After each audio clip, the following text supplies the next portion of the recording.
At sa pagsisikap na ito'y sagutin, ang lagi naman ngayong madidinig mo, detoxification. Sikat na sikat ng mga spa, wellness, clinics, therapy, even psychiatry. At alam natin, sabi ng Panginoong Jesus, "Come to me all of you who are tired and heavy laden, and I'll give you rest." Restfulness is very high religion. Why? Because it is the ultimate purpose of Jesus for us, that we find rest. Ginhawa, pahinga, ang isa sa mga pinakamatatayog na pangarap ng mga tao, to find comfort and rest. At ang ating pag-aaral ngayon, pinamagatan natin, how to really relax. Paano nga ba talaga magpahinga? Thank you, Lord, that we can relax and find rest in you. Teach us your will so that we may not needlessly suffer too much fatigue or being tired or being stressed. Let your peaceful spirit rest in us. Forgive us our sins, O God. Cleanse us from all our iniquities. Straighten up our lives. Hold us by the hand. Lead us, guide us, give us rest. In the name of Jesus, your Son, our friend, our Savior, we pray. Amen. Our main reading will be coming from Psalm 32, 1 to 11, all from the Contemporary English Version, unless otherwise stated. Pahinga. Paano nga ba nagpapahinga at bakit nga ba napapagod ang tao? Psalm 32, 3 to 4. Before I confessed my sins, my bones felt limp, and I groaned all day long.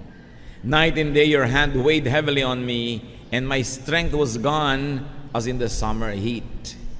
Ito ang sinasabi nitong nagsasalita at nagdarasal sa Diyos. Sabi niya, bago ako nagtapat ng aking mga kasalanan, bago ako humingi ng tawad, ang mga buto ko ay mga masasakit at nangangalos, nangihina. At wala akong ginawa kundi dumaying maghapon. Araw-gabi, parang napakabigat ng kamay mong nakadagan sa akin. At ang aking lakas ay naubos na tulad ng panghihina sa gitna ng tag-araw at tag-init. At alam nating nakakapanghina talaga ang init. Kaya itong sobrang init na to, lalo sa isang disyerto tulad ng Israel, ay lalong-lalong damang-dama. Pero ang lahat ng panghihina na yon ay sinabi niya, naramdaman at totoo, bago siya nagtapat sa Diyos. Before I confessed my sins to you, this was my condition. So we can see here that sins, spiritual remissions affect stress and poison the body. Doon pa lang nakita natin agad kung paano lulutasin ang problema. Sapagkat yung kasalanan na hindi na ikukumpisal, hindi na ihihingi ng tawad at na ipagtatapat sa Diyos, ay nakalalason, nakapagpapahina, nakapagbibigay ng sakit sa katawan. Bakit? Paano? Because doing wrong and guilt affects the brain, the mind. Pag meron tayong konsyensyang umuusig sa atin, nahahati ang ating loob, nahahati tayo sa mali at sa tama, sa dapat at hindi dapat. Kaya ang sarili mo mismo ang nahahati. The mind is divided. Values are offended when we do wrong. Kaya nakikita nyo yung mga talagang gumagawa ng mga mali, kuminsan nakikita na sa mukha. Yung mga talagang mga mamamatay tao, kapupulan ng mga mata, ang iilap ng mga mata, hindi mga tahimik, parang mga pagod. Nakikita sa body language. Because when we sin and not confess, we offend our very spirit. Aside from the Spirit of God, we offend our own spirit. Because we were created in God's image. Dahil tayo nilikhang kawangis ng Diyos, tuwing nilalapastangan natin ng Diyos, ay nilalapastangan din natin ang ating sarili. Dahil tayo'y imahin ng Diyos. At pag nilapastangan natin ating sarili, gumawa tayo ng bagay na nilalabanan ng sarili nating budi, confusion, disorientation, and stress follow. Kaya ang taong maraming pagkakamali, pagkakasala, pagsisinungaling, pandaraya, hindi pahinga, balisa, mailap, hindi mapakali. Because the mind affects and moves the body. A guilty mind is going to short-circuit the electricity of the body and make it sick. A guilty mind drains and hurts and weakens. In fact, guilt afflicts the body. Lahat ay nagmumula sa spiritual world. Ang mga sakit na nadarama ng ating katawan, may pinagmumulan yan na spiritual na dahilan. Kaya yung mga magagalitin, nagkakaroon ng mga hypertension. Yung mga hindi makapagtimpi, naha-heart attack. Yung mga laging may mga damdaming hindi maibulalas, sari-saring sakit ang dumadapo sa katawan. Yung mga laging magagalitin, nandaraya, nagigilty, nagkakaroon ng sari-saring karamdaman. Psalm 32 verse 5. So, I confessed my sins and told them all to you. I said, I'll tell the Lord each one of my sins. Then you forgave me and took away my guilt. Dahil sa hirap ng aking kalagayan na meron akong kasalanang hindi na ibubunyag at nahihingi ng tawad, ito na lang gagawin ko. Ipagtatapat ko, hihingi ako ng tawad, iisa-isahin ko para walang maiwan na pinagmumulan ng sakit ng aking katawan, at ako'y pinatawad mong lahat. Tinanggal mo ang bigat ng aking pagkakasala. So confession to God earns forgiveness, takes away guilt, takes the burden off. Confession to God detoxifies the body. Dapat nating alalahanin na alam na naman ng Diyos lahat ng kasalanan natin. Ano ang nangyayari? Bakit pag ipinagtatapat mo ay lumuluwag ang iyong loob, gumagaan ang iyong damdamin? Bakit mo ipagtatapat sa Diyos na alam naman niya yun dahil alam niya lahat? Kasi pag ipinagtatapat natin sa Diyos ay inaamin natin kasalanan. At ang pag-amin na yon, yung pagtatapat na yon, ang nakikinabang ay ikaw, hindi ang Diyos. When the offender knows, acknowledges, and repents and makes right, the offender benefits. You don't confess to God so that God will know your sins. He already knows. You confess to God so that you will know and realize that you are sinful. Kasi yun pang may mali kang ginawa, tapos sinasabi mong, hindi, tama naman ako ng konti, kaya ako namang ginawa yan, kasi. Hati ka nun. At ang pagiging hati, nagbibigay yan ng sakit. Kaya ko naman pinatay siya kasi ninakaw ko, kasi magpapakain ako ng anak ko nagugutom. Hati ka kasi alam mong masamang pumatay, tapos i-justify mo yung sarili mo. Pero pag sinabi mo ng, oo, hindi na ako mangangatwiran, mali talaga ang ginawa ko, Lord, sorry. Naging isa ka na. Isa ka na sa pagtanggap na mali yon, hindi ka na hati na may mali at may tamang nagkakagulo sa loob ng puso mo. Inamin mo na, naging buo ka muli, kahit pa nga ang pagsisimula ng iyong pagiging buo ay pagtanggap na mali ka. Pero yung niloloko mo ang iyong sarili na tama ka, na alam mo namang mali ka, magkakasakit ka. Kaya mahalaga, inaamin mo sa Diyos. Ang totoo nun, sa sarili mo inaamin. Dahil ang Diyos ay nakatahan sa iyong espiritu, nakatahan sa iyong puso, pag kinausap mo siya, nakakausap mo rin na iyong sarili kahit hindi mo sadyain. Kaya pag humihingi ka ng tawad sa Diyos, humihingi ka rin ng tawad sa iyong sarili na na-offend mo rin nung gumawa ka ng mali. Kaya nagdadalawang loob ang tao. Sa ating wika, malinaw yan, nagdadalawang loob ka. Hati ang loob mo. Dapat maging buo ang loob mo, isang loob. Kasi talagang mahirap yung hati. So you confess to God, not to inform God, but to inform yourself that you're really wrong, to the point that you admit that you're wrong, to the point that you repent and that you seek forgiveness. And when you seek forgiveness from God, you inevitably seek forgiveness from your own conscience. Lumuluwag tuloy ang iyong loob. Confessing to God is almost like confessing to oneself. Now we have already mentioned that sin is poison for the soul, for the spirit. Sin is poison for the emotion and thought and the body. And when you confess, you get detoxified. Usong-usong ngayon yung salitang yan, detox. Tanggalin ang toxin, ang lason sa iyong katawan. Magpurga ka, uminom ka ng herbs, ibabad mo ang paa mo sa ganito, kung ano ang pinagagagawa natin to detox. But when you confess, you take away the sin from your heart. It's the highest form of detoxification. Psalm 32:6, we worship you, Lord, and we should always pray whenever we find out that we have sinned. Then we won't be swept away by a raging flood. So it is not the sin by itself that sweeps you away, but the guilt and the illness of the spirit and the soul that follows it that destroys the person. So you always pray and you always confess. Pag may kasalanan tayo, hindi na natin iniipon para weekly ang confession sa Diyos o monthly. Tuwing may naisip kang kasalanang nagawa, confess agad para hindi magtagal sa iyong puso yung lason na inilagay ng kasalanan na yon. We should always be conscious of and sensitive to sin. Psalm 32, 7-9, to continue. You are my hiding place. You protect me from trouble, and you put songs in my heart because you have saved me. You said to me, I will point out the road that you should follow. I will be your teacher and watch over you. Don't be stupid like horses and mules that must be led with ropes to make them obey. Saan ka magtatago sa kasalanan? Ang Diyos ay nasa lahat ng dako. Pero pag sa Diyos ka na umamin at nakipag-ayos, sa Kanya ka nagkukubli, siya ang hiding place mo, sino pang uusig sa'yo? Kung ang Diyos mismo ay pinatawad ka na at ginastify ka na.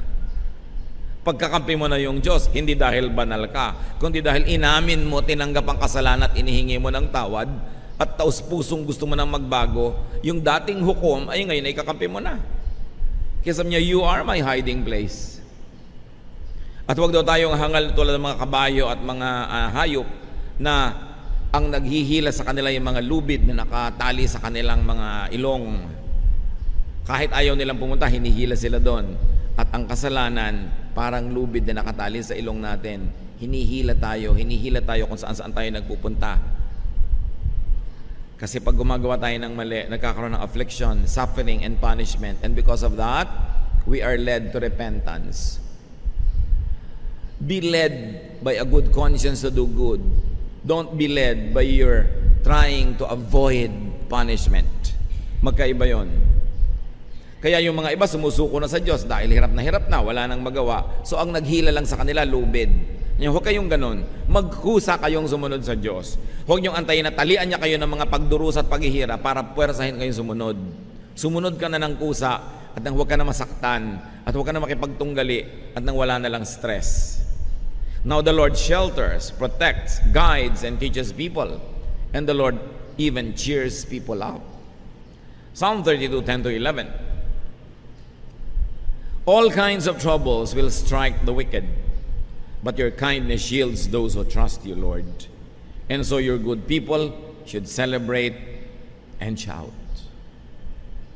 Yung wickedness ditong sinasabi is doing wrong and not confessing to God. Not just doing wrong and not repenting. Doing wrong and not seeking forgiveness and restoration.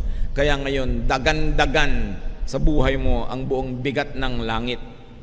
Kasi nagkakasala ka na nga, alam mo, hindi mo pa tinatanggap at inihihingi ng tawad. At sabi ng Psalm 32, 1-2, which should have been the beginning, but it was the conclusion. Kaya minabuti kong basahin sa dulo, Our God, you bless everyone whose sins you forgive and wipe away. You bless them by saying, you told me your sins without trying to hide them, and now I forgive you. Pinagpapala nyo po yung hindi na nagkakaila, nagkukubli, nagpapalusot. Pinagpapala nyo ang mga taong kusang naghahayag ng kasalanan, umaamin, tumatanggap, humihingi ng kapatawaran. Yan ang challenge sa atin ngayon. Paano nga ba mapapahinga? Ang tao naman makasalanan. Diyos lang ang mabuti. Sa Mark 10:18, Jesus replied, why do you call me good? Only God is good. At sabi ng Romans 3:23, all of us have sinned and fall short of the glory of God. So all people sin, lahat ng tao ay nagkakasala. Wala namang hindi nagkakaroon ng kasalanan. Paano ka mapapahinga nun? We sin, we miss the mark. We fall short of God's standards, and our sins poison our hearts and minds and bodies. Magtataka ka, bakit sobra ang reklamo ng generation na to ngayon sa stress? Pati buhok nga na-stress na kung makikinig ka sa mga commercial ng shampoo. Stress ba ang buhok mo? Today's generation is more stressed, disoriented, depressed, sad, and more insane. Not because we work more, Not because we sin more. Mas mahirap ang buhay noon kaysa ngayon. Mas madali ngayon. Noon, lahat manual. Ang dami na ngayon na mechanized, automatic. So we don't work more. We don't sin more. Wala namang bagong kasalanan na naimbento mula pa noong unang panahon. Pare-pareho lang lahat ng henerasyon. But why are we more stressed? Not because we work more and sin more, but because we confess less. Yun ang pinagkaiba. Bihira na ngayong tao ang umaamin ng kasalanan, puro palusot. Bihira na ngayong corrupt government official ang umaamin, kutakot-takot na palusot kahit huli na. Diba? Bihira na ngayong mga nagkakasala sa kanilang asawa ang umaamin, sari-sari ang dahilan. Wala na ngayon nagtatawag ng kasalanan sa kasalanan, iba-iba na ang pangalan. Wala nang umaamin, kaya mas maraming stress. There is so much less recognition and admission and confession of sin. So it's like taking poison but not really thinking about it, therefore not flushing it out. Mabuti pa nung araw ang tao pag nagkakasala, conscious, humihingi ng tawad. Ngayon kasi binulag na natin ating mga sarili sa kulay at hugis ng kasalanan. Kaya ginagawa mo na, hindi mo naman nire-recognize, nalalason mo na yung sarili nang hindi mo na mamalayan. Kaya mas maraming stress ngayon. Therefore, we need more and more therapies. Hence, we need all the spas and getaways and diversions and entertainments. We need our fixes. And we need more and more psychiatry and witchcraft just to find peace of mind. Just to find rest. Sari-saring ginagawang diversyon ng mga tao ngayon para aliwin, libangin, linlangin ang sarili. Kasi ayaw harapin ang totoo na kaya siya nagkakaganyan-ganyan sa dami ng mga kasalanan niya. Psalm 51:3, I know about my sins and I cannot forget my terrible guilt. Ayun, inaamin. Dahil sabi sa 1 John 1:9, if we confess our sins to God, He can always be trusted to forgive us and take away our sins. Pag tayo'y nagtapat, humingi ng tawad sa Diyos, mapagkakatiwalaan siya, hindi niya tayo ichismis, hindi niya tayo tatraidoren. Nagtapat ka, ang ibibigay niya sa iyo kapatawaran at aalisin niya ang bigat ng kasalanan. So what prevents us from confessing? When you don't confess, you don't admit, but deep inside you, your conscience knows you're wrong, you are sick and divided. So it's important that we all be conscious of sin. Label sin correctly. Call it by its name. Now, how do you really relax? Kasi na pinag-uusapan natin, masama ba mag-relax? Kamunduhan ba na mag-relax? No. As I have said, relaxation is high religion. Dahil sabi ni Lord, come to me all of you who are tired and heavy laden, and I'll give you rest. So the ultimate purpose of God for saving us, for teaching us and guiding us, is that so that we can relax. Especially, hindi lang relaxation ng paa o ng katawan o ng tuhod, ng spirito, ng puso, ng isip. Relaxation of the spirit, of the mind, of the soul. That is important. How do you do that? Obviously, repent. Pagsisihan ng ating mga kasalanan. Confess to God and to people you wrong. Kailangan nagtatapat. Since doing wrong and guilt affects the mind and the brain, since guilt drains and hurts and weakens and afflicts the body, relax and stay relaxed by avoiding sin. More important than confession, prevention. Avoid sin. Sabi nga nila, an ounce of prevention is better than a pound of cure. Isang napakatanda ng kasabihan. Kesa ang dami-dami mong ikapagtatapat, di huwag ka nalang gumawa ng kailangan ipagtapat. Maximize restfulness by minimizing sin. Huwag na tayong lumayo sa mga pamilya. Mag-asawa, minimizing committing sin against each other, and you will actually maximize restfulness in each other's presence. Ganyan din sa pamilya, ganyan din sa office. Minimizing criticisms against each other will maximize the peaceful climate that you will all enjoy. Pag kinontian mo at pinaliit ang kasalanan, pinapalaki mo ang kapahingahan. Kaya napakarami nating mga kaguluhan sa buhay dahil sa kasalanan natin sa isa't isa. May mga bahay na halos ayaw mo na umuwi dahil parang impyerno. Dahil ang mga tao doon wala nang inatupag kundi gumawa ng kasalanan laban sa isa't isa. Uubusin mo ang ulam ni ganon, papagalitan mo si ganon, isusuot mo yung sapatos ng kapatid mo, igagamitin niya pala, galit na galit sa'yo, hindi ka ngayon makauwi-uwi, maya-maya, nagkakataksil ka sa sarili mong asawa, nagkakagulo kayo, kaya ang gulo ng bahay. Kasi ang lahat ng mga tao, ang uwi-uwi nila doon, kasalanan against each other. Paano mo gustong uwiin ang isang bahay na punong-puno ng kasalanan?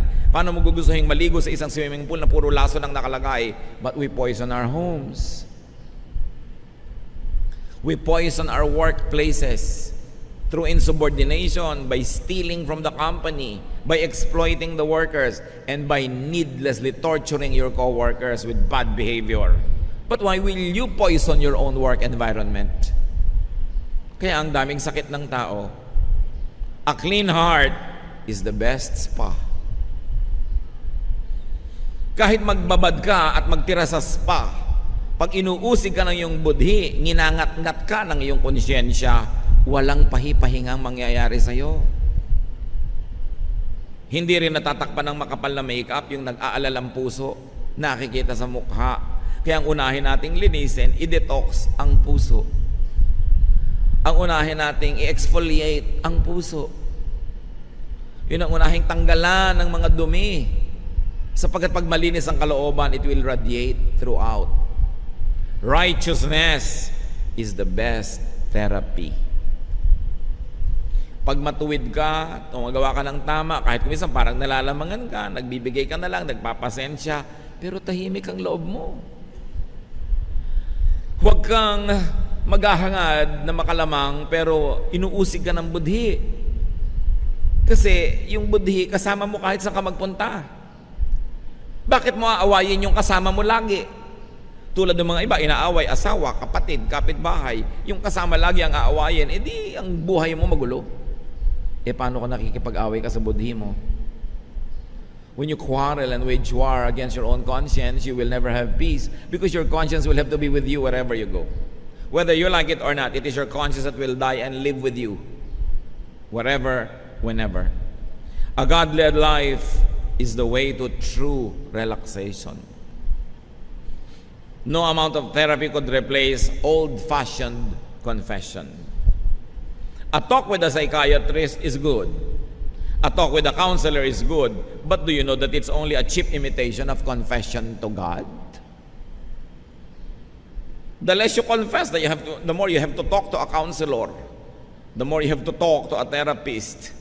Although nakakatulong yun at hindi ko minamasama yun, pero yung kakalimutan yung best therapy, makipagniig sa Diyos, magtapat, humingi ng tawad. Psalm 23, You, Lord, are my shepherd. I will never be in need. You let me rest in fields of green grass. You lead me to streams of peaceful water, and you refresh my life. Anong sinabi ng spa? Ikaw, Lord, ang aking spa. Libre pa. Ano? You, Lord, cannot be replaced by massage or a vacation. Although hindi masama yung massage o vacation o spa. Pero kung yun lang ang ginagawa mo para takpan yung tunay na kulang, kahit mangisay ka ng kakaspa, hindi ka mapapahinga. Kailangan makipag-ayos ka sa Diyos para tahimik ang iyong buhay. Psalm 32:5, So I confess my sins and told them all to you. I said, I'll tell the Lord each one of my sins. Then you forgave me and took away my guilt. Confession to God earns forgiveness, takes away guilt, takes the burden off, detoxifies. Confession to people that we wrong does the same thing. Mahalaga nagtatapat ka rin. Pero ang pagtatapat, mga kapatid, careful. Kasi kuminsan sa pagtatapat mo, gumaan ang loob mo pero ang bumigat yung pinagtapatan mo. Kaya ihahandle mo yan mabuti. Biro mo, gusto mong gumaan ang loob mo dahil may anak kang 5 sa labas, sasabihin mo bigla sa asawa mo, ay gumaan nga loob mo pero siya naman tong nanigas at namatay. Di ba? So, break it gently. Be kind. Hindi yung ang bigat ng problema ko, sasabihin ko sa'yo, uuwi ka ngayon ng humahalakak, tumatawa, pero yung pinagsabihan mo, nagbaril sa sarili dahil hindi na kaya ang binigay mo. Kuminsan kasi selfish din tayo. Sa kagustuhan natin gumaan ng loob natin, tatambak natin sa kapwa yung samaan natin ng loob. You are not always entitled to transfer your heaviness to other people. So you be sensitive, take their situation into consideration, their health, their emotional well-being at that time. Pero mahalaga nagtatapat. Kasi madalas, yung pagtatapat nyo, hindi lang kayo yung gumagaling, pati yung taong pinagtapatan nyo gumaling. Lalo't matagal na niya kayong bistado, inaabangan lang palang magtapat kayo. Di ba? Nagmamaang-maangan lang pala at inaantay na kusa kayong umamin at humingi ng tawad, siya rin gagaling. Pero kung ipagtatapat ninyo, isang kasalanang matagal lang nangyari at hindi na naman nauulit na at hindi na mauulit pa, baka mabuting sarili ninyo na lang, kayo na lang mabigatan, kaysa yung nananahimik yung asawa pa ang nabigatan, lalo't hindi na naman talaga nangyayari at hindi na danger yon, pasensya kayo, buhatin nyo yan, kayo may kagagawan. No? Pero nyo lang ipasa sa inyong mga mahal sa buhay para lang gumaan loob nyo. Pero kung matibay ang kanilang loob at kaya naman nila, titimplahin nyo ang ganyang mga bagay. Now, let's never forget to appreciate that God lives in people's hearts. Romans 8:9, you are no longer ruled by your desires, but by God's Spirit who lives in you. People who don't have the Spirit of Christ in them don't belong to Him. So, ang Espiritu ng Diyos nasa atin. 1 Corinthians 6:19, you surely know that your body is a temple where the Holy Spirit lives. The Spirit is in you and is a gift from God. You are no longer your own. So God's Spirit is one with the believer's spirit. Ang Espiritu ng Diyos nakatira sa atin, kaisa ng ating espiritu, kabuhol ng ating espiritu. Kaya pagka ginalit mo yung Diyos, ginagalit mo rin ang iyong sarili. In-offend mo ang Diyos, ino-offend mo rin ang iyong sarili. Kasi magkabuhol ang espiritu mo at ang espiritu ng Diyos. So anong ibig sabihin yan? To offend God is to offend oneself. Meron kayong alam na mali, ayaw ng Diyos, ginawa nyo, na-offend ng God, pero na-offend din ang inyong budhi. Hindi lang ang God. Ephesians 4:30, don't make God's Spirit sad. The Spirit makes sure that someday you will be free from your sins. So the Spirit that lives in you becomes sad when you commit sin. And your spirit, who is one with the Spirit of God, also becomes sad. So outwardly, masaya ka dahil may ginawa kang mali na sa palagay mo may benefit. Pero inwardly, malungkot ka rin. Yan ang sinasabi nating hati. Minsan, meron kang gustong pagsabihan ng masakit na salita dahil talagang dapat niyang marinig. Pinagbigyan mo ang kate ng iyong labi. Sinabi mo, sumaya ka. Pero ang totoo, sa loob ng puso mo, may lungkot ka rin. Dahil nakasakit ka rin ng iyong kapwa. Hati ka. At dahil hati ka, magkakasakit ka. Because you are not one. You are not balanced. The Spirit of God is in you. To be separated from God is to be separated from self. Lumayo ka sa Diyos. Makikita mo kapatid, lumalayo ka rin sa iyong sarili. Na pag nananalamin ka, gusto mo sabihin, ako ba talaga to? Parang hindi ako ito yung dati Parang naiba na rin ako. Kasi pag lumayo ka sa Diyos, kaisa mo yung Diyos, lalayo ka rin doon sa image mo na maka-Diyos. Dalawa ngayon ang yung mukha. Paano ka mabubuhay na dalawa ang mukha mo? Hindi ka naman imahe ng mga Buddhism at kung ano-ano. Isa ka lang, dapat isa lang ang mukha mo. Kaya may kasabihan tayo dyan, nawawala sa sarili. Di ba? Hati, hindi buo. When you offend God, you offend yourself. That's why you feel dirty. Sometimes you do something wrong, although you enjoyed, but you feel dirty. Kasi na-offend yung kabilang pagkatao mo, yung kakambal ng Diyos. But when you reunite with God, you also reunite with yourself. Dahil may bahagi ka na bahagi ng Diyos, pag bumalik ka sa Diyos, bumabalik ka sa bahagi mo na kinalimutan mo dahil ang pinakinggan mo yung kabilang bahagi mo, yung madilim. That's why when you edify God, did you notice? You also edify yourself.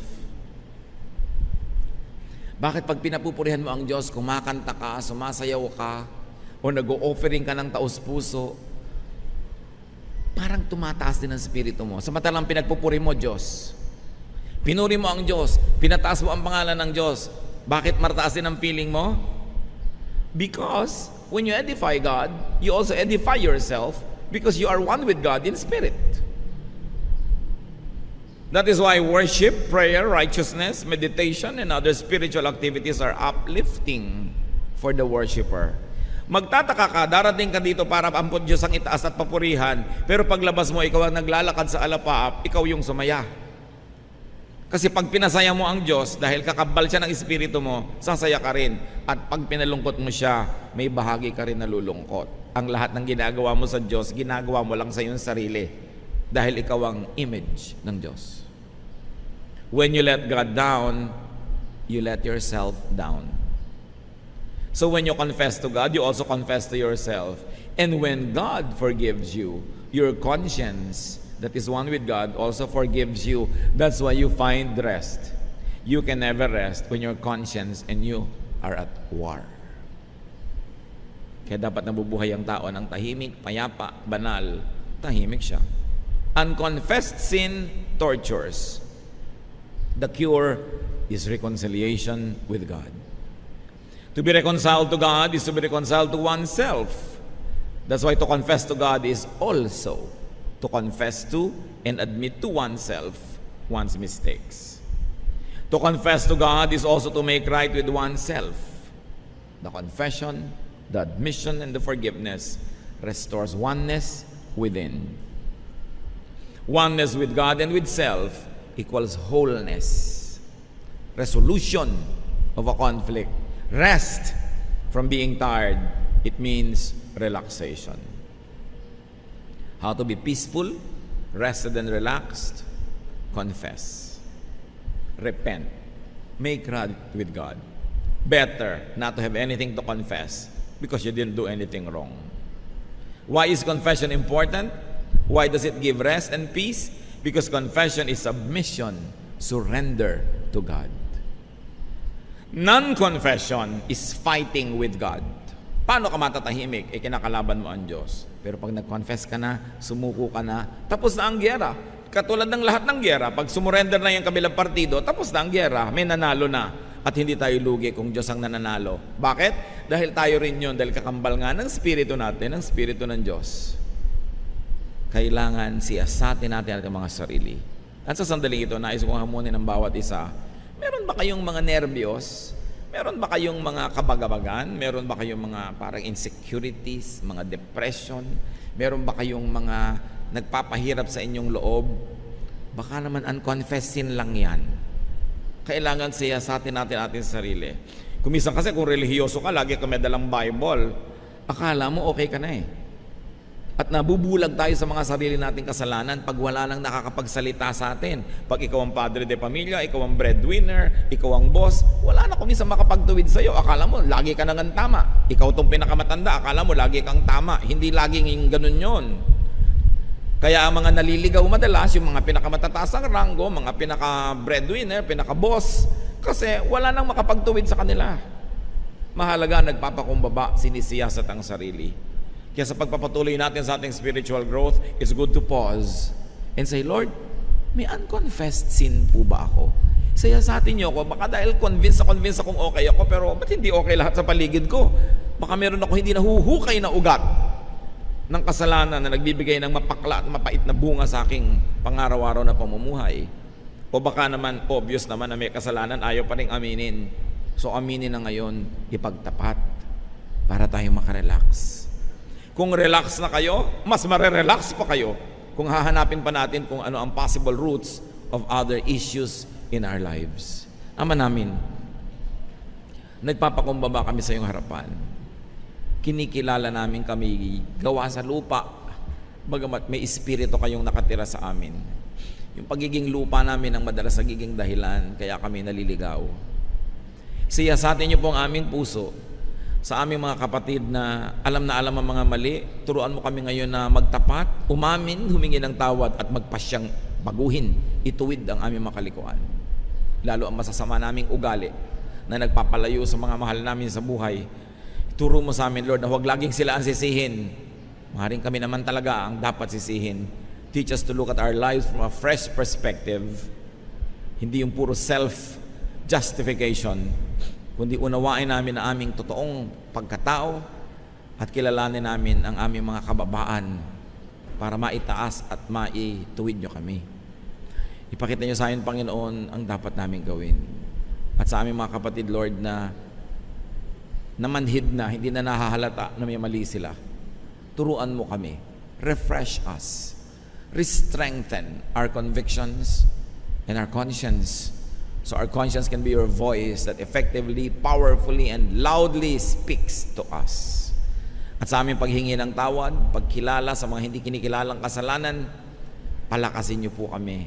Linisin, tanggalin niyo ang mga lason sa aming isip, puso at buhay, at maging ang aming mga katawan, palakasin niyo para kami magkaroon ng pahinga. And being rested, we can do your work, we can serve people, and we can appreciate you more. Magbulay-bulay tayo na ilang saglit, mga kapatid. Ngayon ang chance, huwag niyo ipagpaliban. Kung meron ng dapat aminin sa Diyos, huwag na tayong mga tuwiran, ihingi ng tawad, magpasyang baguhin ang mga detalye ng ating buhay na dapat baguhin. At doon sa mga naniwala na nga tayong lagi tayong tama, mag-isip-isip muna kayo ngayon. Maaaring tama ang sinasabi sa inyo ng inyong kritik, ng inyong asawa, ng inyong anak, ng inyong magulang. Oh God, teach us to be humble and let your truth detoxify us. Let your truth set us free. Spend some moment in silence and may the Spirit minister to each one.